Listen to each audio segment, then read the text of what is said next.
Selamat datang di channel YouTube Keluarga Saci. Sebelum menonton video ini, jangan lupa subscribe dan aktifkan tanda lonceng agar tidak ketinggalan video dari kami. Halo teman-teman, berjumpa kembali dengan saya Lucia Wimanalu dalam pelajaran agama kelas 8. Pada hari ini kita akan belajar mengenai cara hidup murid Yesus. Kita langsung saja masuk pada indikator pelajaran kita pada hari ini. Yang pertama, kita diajak untuk mengucapkan terima kasih saat kita diberi pertolongan atau saat kita diberi sesuatu. Lalu yang kedua, kita diajak untuk bisa menunjukkan prakarsa dalam menyelesaikan masalah baik yang terjadi di sekolah maupun yang terjadi di lingkungan kita. Dan yang ketiga, kita bisa menjelaskan cara hidup murid Yesus yang pertama berdasarkan kitab suci. Yang keempat, kita diajak untuk menjelaskan alasan-alasan mengapa murid-murid Yesus yang pertama disukai oleh banyak orang. Yang kelima, kita diajak untuk membandingkan cara hidup jemaat pertama dengan cara hidup jemaat masa kini. Dan yang terakhir, kita bisa membuat doa tertulis untuk mohon bimbingan agar kita bisa meneladani cara hidup jemaat yang pertama. Baiklah teman-teman, silakan disiapkan buku agama dan juga kitab sucinya serta catatan-catatan apabila teman-teman ingin mencatat poin-poin penting pada pelajaran kita hari ini. Manusia adalah makhluk sosial. Manusia punya kecenderungan untuk hidup bersama orang lain di dalam persekutuan. Nah, di dalam persekutuan kita bisa berbagi, kita bisa saling menguatkan, kita bisa saling menolong maupun saling memperhatikan. Suatu persekutuan bisa berkembang apabila anggota-anggotanya itu terlibat aktif untuk mengembangkan persekutuan tersebut dengan keterampilan, pengetahuan, kemampuan yang dia miliki. Namun, sebaliknya, persekutuan bisa saja tidak berkembang apabila anggota-anggota yang di dalam persekutuan tersebut tidak mau terlibat aktif.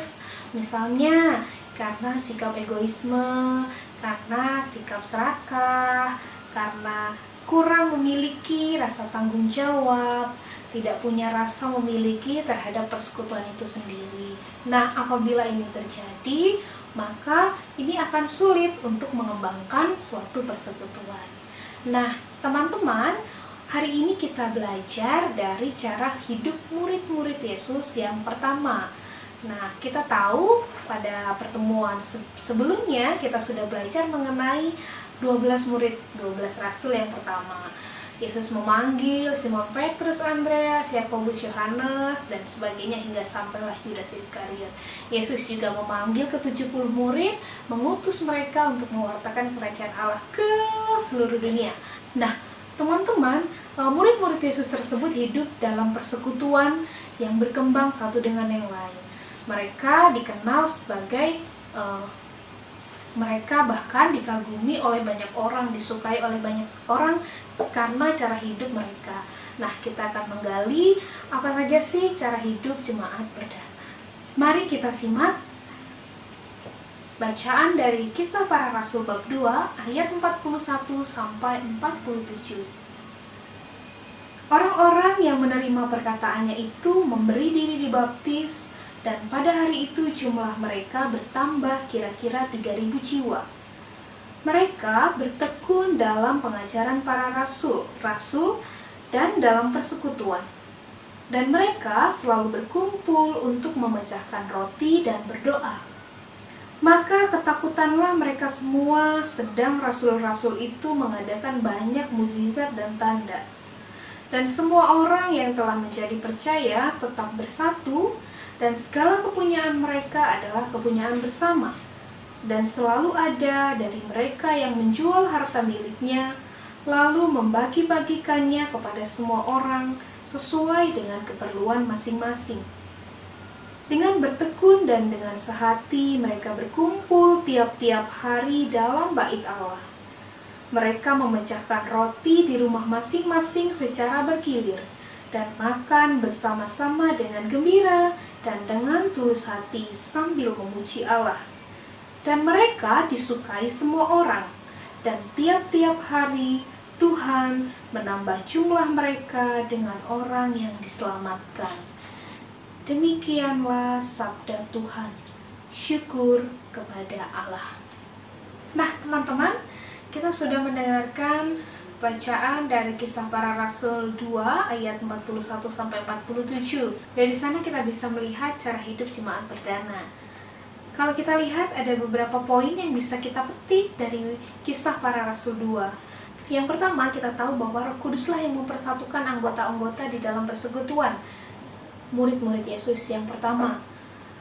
Mengapa? Ya, mereka bisa dengan senang hati berbagi. Bahkan tadi kita bisa mendengar mereka menjual harta miliknya.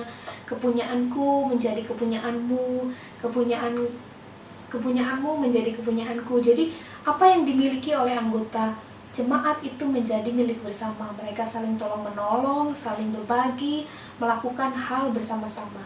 Tentu ini bisa terjadi karena adanya Roh Kudus yang menggerakkan masing-masing dari mereka. Nah, lalu kita bisa melihat bahwa di antara mereka tidak ada perbedaan, tidak ada gap, tidak ada kesenjangan sosial. Jadi tidak ada yang kaya, tidak ada yang miskin, karena tadi kita dengar bahwa kepunyaanku adalah kepunyaanmu, kepunyaanmu adalah kepunyaanku. Jadi kita bisa melihat bahwa di sana mereka memperlakukan satu dengan yang lain itu sama. Jadi sederajat, tidak dibeda-bedakan ya. Itu bisa kita lihat di dalam hidup jemaat perdana. Kita juga bisa melihat bahwa setiap hari mereka berkumpul, mereka berdoa bersama ya, mereka memuji Allah. Di situ tampak bahwa kegiatan tersebut tentu ada yang mengkoordinasi, tentu ada pemimpin jemaatnya yang menggerakkan mereka.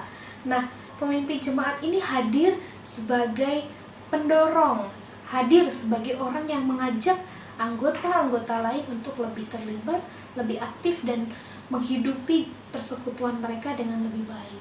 Kita juga bisa melihat bahwa di dalam Kisah Para Rasul ini tampak bahwa ada kepemimpinan yang saling melayani. Tidak ada orang yang hanya ingin dilayani gitu ya. Tentu itu muncul atas dasar kesadaran dari masing-masing anggota jemaat. Jadi ada kepemimpinan yang melayani, bukan kepemimpinan yang ingin dilayani. Nah, sehingga itu bisa benar-benar sungguh-sungguh menghadirkan Kristus di dalam persekutuan mereka. Lalu mereka makan bersama, berjumpa, berkumpul, dan bersukacita bersama. Itulah cara-cara hidup jemaat perdana yang rasanya kalau kita bayangkan itu bisa kita rasakan saat ini tuh sangat indah gitu ya. Meskipun tentu ada hal-hal juga yang bisa kita rasakan sampai saat ini.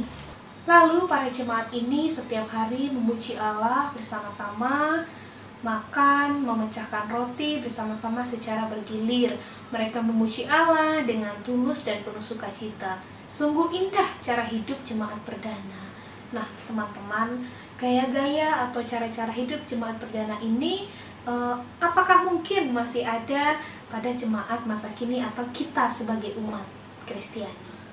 Kalau kita melihat pada ayat terakhir ya, pada ayat 47 ada disampaikan di sana bahwa mereka disukai semua orang. Berarti gaya hidup mereka, cara hidup mereka yang saling mengasihi, peduli satu dengan yang lain, saling berbagi, tidak ada yang ngebosi gitu ya, nggak ada yang pengen mengatur terus atau pengen dilayani terus. Itu ternyata menjadi daya tarik bagi orang-orang yang melihat mereka. Sehingga dikatakan di dalam ayat 47, setiap hari semakin bertambah jumlah mereka.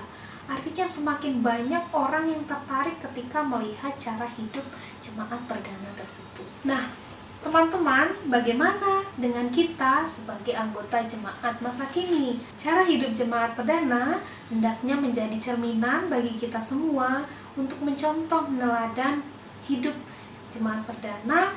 Kita adaptasi di dalam jemaat kita dengan cara apa?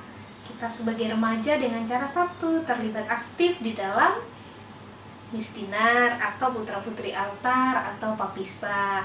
Kita terlibat aktif dalam pendalaman iman anak-anak, dalam pendalaman iman remaja atau bina iman remaja, bina iman anak.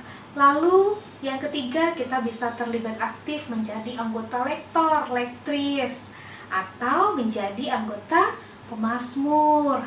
Bahkan kita juga bisa menjadi anggota orang muda Katolik. Lalu kita juga bisa ikut dalam kegiatan-kegiatan yang diadakan oleh gereja. Misalkan ada bakti sosial, ada panitia Natal, ada panitia perayaan Paskah, ada nanti panitia bulan kitab suci, dan macam-macam. Sehingga kita semakin menunjukkan karya Allah, kita terbuka kepada orang-orang yang hadir, sehingga jemaat di dalam persekutuan kita semakin penuh sukacita, semakin memuji Tuhan, semakin bergembira, dan semakin bertambah banyak, semakin kuat imannya. Itulah harapannya teman-teman, kita menyadari, kita meneladani gaya hidup atau cara hidup jemaat perdana. Dengan demikian kita bisa mewartakan kerajaan Allah, semakin banyak orang yang bisa merasakan kasih Allah, khususnya orang-orang yang miskin, lemah, tersingkir, dan difabel. Dan yang tak kalah penting juga, kita semakin menguatkan iman kita untuk menjadi Laskar Kristus. Terima kasih teman-teman, sampai jumpa pada pelajaran selanjutnya. Bye-bye.